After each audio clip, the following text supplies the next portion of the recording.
Oh my God, the amount of blowouts. This group's blown out. This group's blown out. It was crazy. But hey, look, I'm going to recap what happened in round one. If you're fighting like a barracuda in the middle of the Pacific Ocean and you don't have time to listen to me recap the first round, you just want to get your votes underway and go for it, I understand that. It's a very important circumstance. The link is in the pinned comment. Go vote, go do your thing, and go destroy that barracuda. But for now, for everybody else who has a few minutes to sit back and examine what happened in this insane round one, let's go over what happened. Nearly every single group was blown out. Every single one. There's a handful of ones that were kind of close, but normally when we do these, if you go back to past years, watch last year, year before, normally there's at least 1, 2, 3, or 4 that come down to the wire, where somebody wins by 1, 2, 3, 4, or 5 votes, where it's super close. That didn't happen at all this time, which is insane to me. The closest victory, since we're on the topic, if you're curious, was New Jeans beating Fromis 9 by 10 votes. That's the closest it got, and nothing else was as close. Like the next one, second place, goes Everglow. They beat VVZ by just 19 votes. Like, that's a lot. Normally it's a lot closer. So everyone blew out who they were facing. But who had the biggest blowout? That is the question. P1 Harmony had the most dominant victory in round one. They defeated Tan by 312 votes. That was the difference. Like, B1 Harmony didn't get 312 votes. They got 312 more votes than Tan. That's insane. You know who knows number 2? Kiss of Life beat Baby Monster by 311 vote difference. It's crazy. That's so much. And they were the underdog. What? I'm shocked. I'm actually shocked. So that was the second biggest blowout, I guess.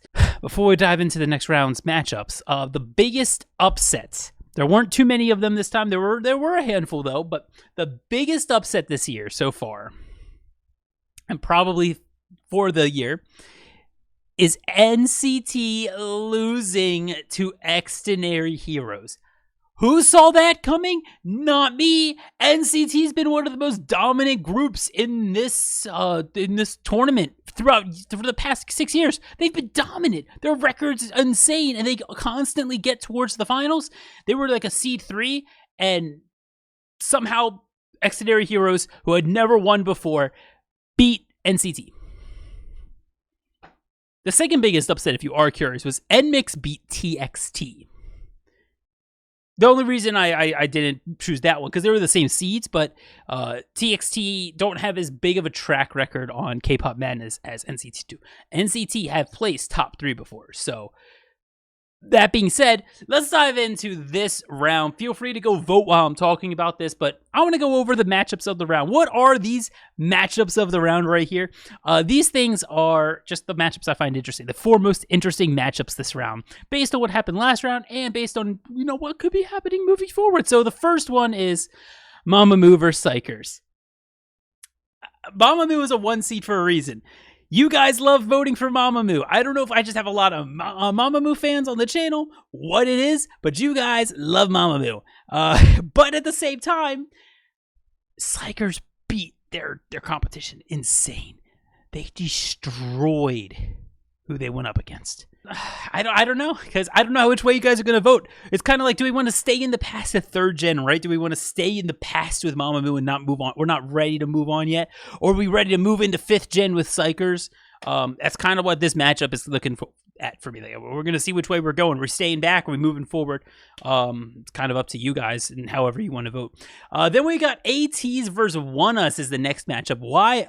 When they both debuted, they only debuted like 2 months apart, right? And when groups do that, to me, at least in my head, I kind of pair groups together. They kind of like are rival groups to me, not in a bad way, just in they're kind of paired together, and I kind of, in my head, always track them together. They kind of debuted similar times, have many of the same fans, so it'll be interesting to see. I think ATEEZ is going to pull this out. I just think there's more ATEEZ and people who just want to vote for ATEEZ. But who knows? One Us could sneak the upsets if there's enough people who want to do it. And then the third, shinee versus Red Velvet. This is more of just like the SM versus SM, like battle to the death, to battle to the Elim. And it's like, is shinee the one of the greatest SM groups of all time going to be able to knock out one of the greatest third-gen girl groups in K-pop? I don't know. Finally, the fourth matchup I want to highlight is Billy versus Kiss of Life. Look, I'm a bit biased. I'm going to be voting for Billy because I love Billy a lot. And they got to the finals last year. I want to see them do well this time too. But I love Kiss of Life. They have a lot of really good songs, and Natty is amazing. Kiss of Life also did really well this first round. This isn't as extreme as Mamamoo vs. Psychers, but it's still like, are we moving away already from like the 4th gen and even like the Nugu 4th gens like Billy and moving into 5th gen already? Because Kiss of Life would be 5th gen. You know, it's kind of like we're looking about that. And it's like, I wonder who's going to win. I genuinely don't know. I think this is going to be Billy's hardest matchup of the tournament. If they win this, I'll be very confident that they make it far. But also if Kiss of Life wins this, which they totally could because rookies have beaten like established 1 seeds before. ATEEZ defeated BTS in 2019 on K-Pop Madness. I'm just saying. Anyways, that's the little recap from round 1. Go vote, link in description. Again, you get a second vote on Discord, absolutely free. You just join the Discord server, go to the announcements tab, and there's another link. You get a second vote. A second vote. I'm just saying, why not take me up on that? And there's a bunch of cool K-pop fans in the server if you ever want to, like, you know, you're bored, you just want people to talk to. Hit up the server and you can probably find some friends if you just say something like, yo, guys, I love Stray Kids. You have like 5 people going, oh my God, me too. Yeah. So check that out. And if you want extra votes, Patreon, you get even more votes.